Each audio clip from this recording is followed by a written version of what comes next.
Kiraman. Salaman. Assalamualaikum warahmatullahi wabarakatuh. Jurusan.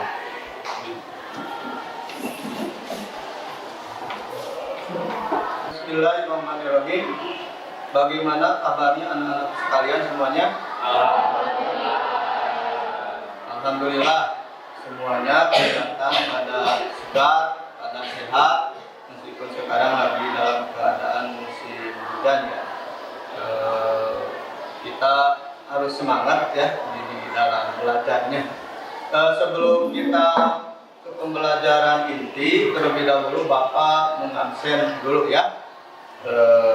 Yang pertama Agnia, Ahmad Abdul, Oke, Tajam, Nadir, Indri, Nadir, Naila. Bismillahirrahmanirrahim. Anak-anakku sekalian, insya Allah pada hari dan di kesempatan ini kita akan belajar mengenai fikih dalam Islam, yang mana bahasanya itu mengenai konsep syariah dalam Islam. Sebelum Bapak menerangkan secara lebih terperinci dan ya, coba ada di antara siswa-siswi ini yang tahu apa yang dimaksud dengan syariat itu? Ya, coba. Segala aturan yang terbentuk dalam Al-Quran dan Al-Hadis. Ya, bagus. Terus ada lagi? Ya, coba. Iya, ya.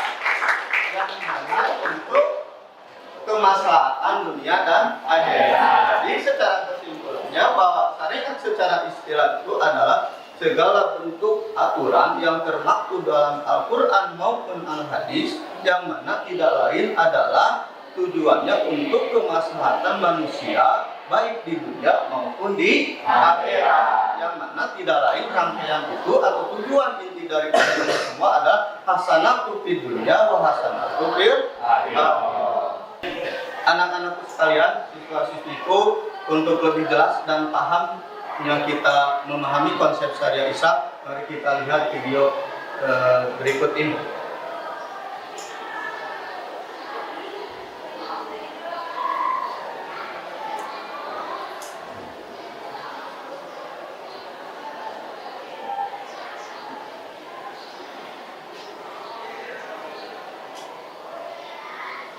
Tidak boleh diragukan dan harus benar-benar menjadi keimanan kita, seperti ilmu tentang zat dan sifat Allah, ilmu tentang keimanan terhadap Rasul, terhadap malaikat, terhadap kitab-kitab, berhubungan dengan pendidikan dan penyempurnaan jiwa. Misalnya segala pengetahuan yang mengarah pada perlindungan keutamaan dan mencegah kejelekan-kejelekan, seperti kita harus berbuat benar, harus memenuhi janji, harus amanah, dan dilarang berdusta serta berkhianat. Ketiga, ilmu fikih, yaitu ilmu yang mengatur hubungan manusia dengan Tuhannya dan hubungan manusia dengan sesamanya. Ilmu fikih mengandung dua bagian. Pertama ibadah, kedua muamalah. Ibadah yaitu untuk muamalah adalah jual beli, pernikahan, dan kegiatan-kegiatan lain yang berhubungan dengan manusia. Secara bahasa, syariat berarti jalan menuju akhir. Manusia akan menjadi gampang marah, depresi, wajahnya akan kusam. Lebih demikian dengan syariat. Ketika manusia jauh dari syariat, apa yang akan terjadi? Kejahatan, kenakalan. Ya, setelah kita tadi melihat video barusan, apa yang Anda pahami dari video tersebut? Coba. Oh iya, siap, silakan. Jadi video yang saya lihat itu manusia tanpa syariat. Ya. Videonya ada bilang persoalan. Ya. Oh iya, betul. Terima kasih. Betul sekali. Ya. Terus siapa lagi? Oh iya, silakan. Jadi syariat itu adalah sesuatu yang dibutuhkan oleh kita, Ya. sama halnya seperti air. Iya, betul. Ya. Syariat itu sesuatu hal yang memang aturan dari Allah, ya, terutama untuk orang-orang yang mukhalaf, artinya orang yang sudah balik beragama dan masuk Islam itu, yang mana aturan itu tidak lain untuk kebutuhan kita sendiri, seperti halnya air. Air merupakan kebutuhan pokok bagi manusia, begitu juga dengan syariat. Syariat itu merupakan kebutuhan pokok manusia untuk mengatur aspek kehidupan manusia supaya manusia itu sendiri menuju pada kebahagiaan dunia dan akhirat. Tujuan pembelajaran hari ini tidak lain adalah untuk yang pertama melalui diskusi siswa dan siswi bisa memahami konsep syariah dalam Islam. Yang kedua, melalui tanya jawab siswa-siswi dapat menjelaskan mengenai tujuan syariah. Dan yang terakhir, dari tujuan pembelajaran ini tidak lain melalui pendalaman materi, siswa dan siswi mampu mencontohkan prinsip-prinsip syariah. Terima kasih. Untuk pembelajaran hari ini, KKM-nya itu adalah 75, minimum 75 bagi setiap siswa ya. Adapun untuk pembelajaran hari ini kita akan menggunakan metode pembelajaran discovery learning ya.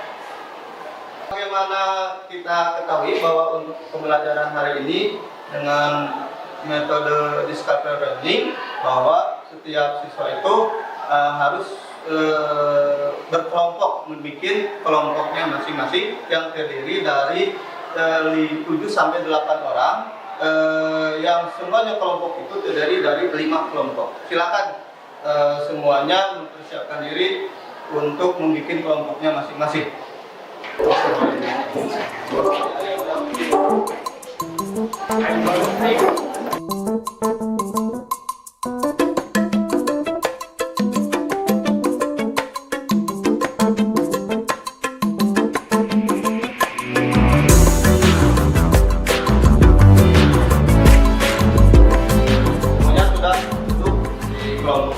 Ya.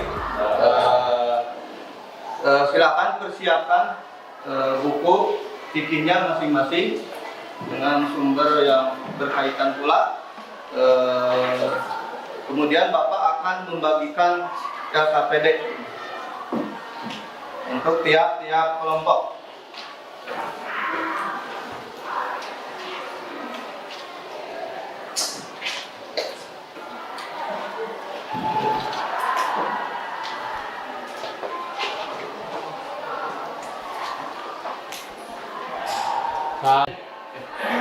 Setelah Bapak membagikan LKPD-nya, untuk mengisi LKPD tersebut kita akan simak video terlebih dahulu. Ya. Sejarah begini tentang apa sesuatu ketujuan atau maksud yang dasar tentang aturan bencana dapat dibaca oleh masalah sahabat Nabi Muhammad SAW. Sebagaimana diriwayatkan dalam sejumlah peristiwa, salah satu contoh paling populer adalah hadis yang mutawatir tentang sholat asar di Bani Quraidah, di mana Rasulullah SAW mengutus sekelompok sahabat ke Bani Quraidah dan memerintahkan mereka untuk melaksanakan sholat asar di sana. Namun yang terjadi, batas waktu sholat asar hampir habis dan para sahabat tiba di Bani Quraidah.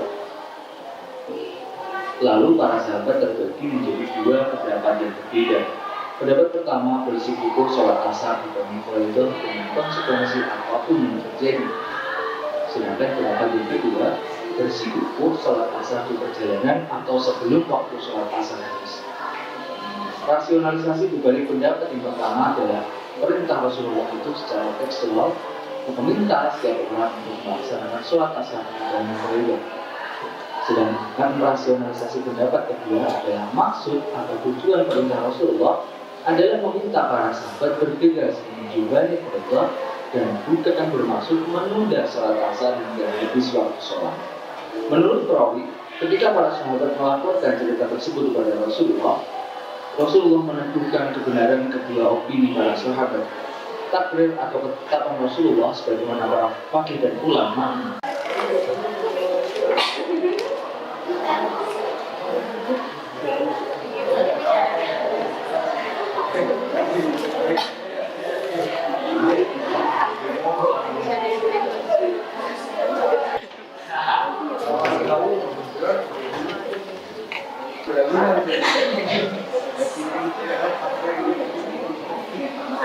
pasti hujan mana?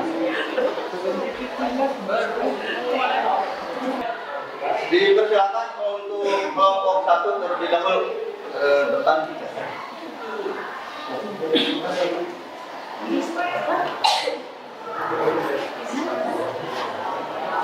Assalamualaikum warahmatullahi wabarakatuh.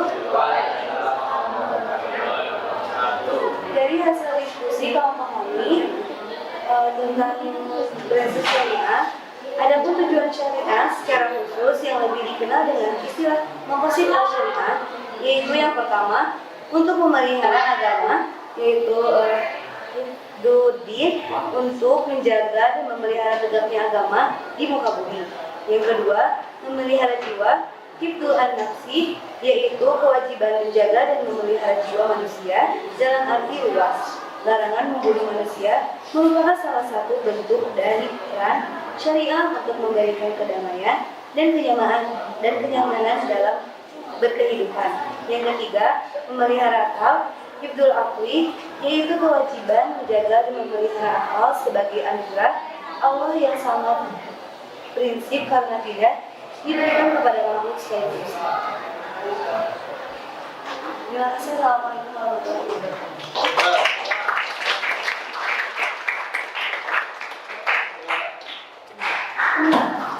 Sekarang untuk kelompok 2 dipersilakan. Lanjutnya kelompok 2.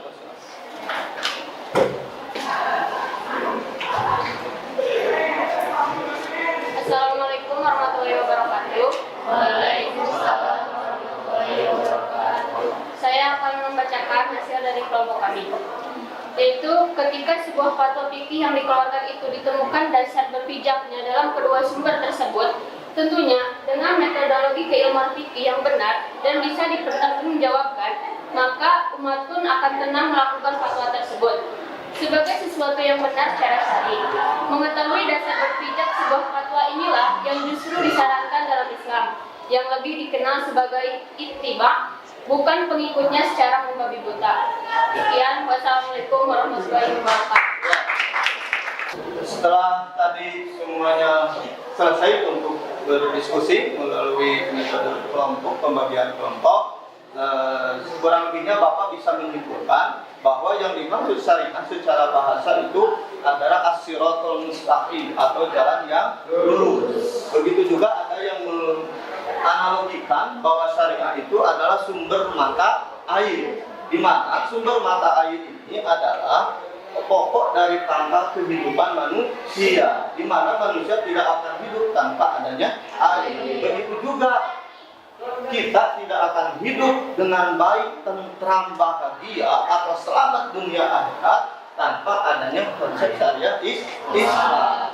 Jadi syariah itu merupakan kebutuhan pokok bagi manusia, yang mana keberlangsungan manusia itu supaya hasanah fil dunya wa hasanah fil akhirah. Kemudian apa sih yang dimaksud dengan maqasidus syariah atau tujuan diadakannya syariah? Ada 5. Secara kesimpulannya, tujuan syariat Islam itu ada 5. Yang pertama adalah hifdzuddin, yaitu menjaga agama. Artinya kita sebagai khalifah fil ard, sebagai makhluk di muka bumi ini berkewajiban untuk melaksanakan perintah yang diperintahkan oleh Allah melalui Rasulnya. Yang kedua itu adalah hifdzun nafsi, menjaga jiwa. Artinya dengan ada aturan syariah konsep Islam, dengan adanya larangan manusia untuk saling membunuh, maka terpelihara jiwa manusia itu daripada apa? Ancaman membunuh.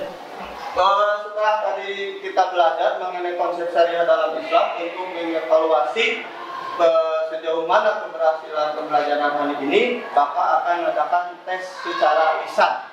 Ntar Bapak akan panggil satu persatu ke depan, persiapan materinya dan oleh Anda kalian. Terima kasih. Action. Ya. Bapak yang dimaksud dengan syariah Islam.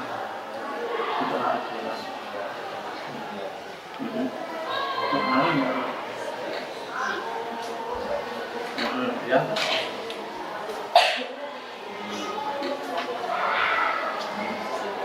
Ya, coba yang kedua, Tika silakan ke depan.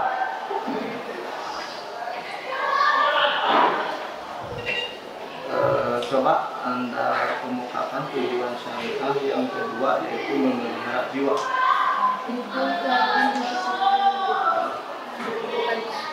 Ya, silakan. Untuk presentasi hari ini, kelompok yang terbaik adalah kelompok 1. Kita berikan mudah-mudahan bisa menjadi motivasi untuk kelompok yang lainnya di pertemuan yang akan datang. Yang insya Allah mudah-mudahan kita bisa dipertemukan kembali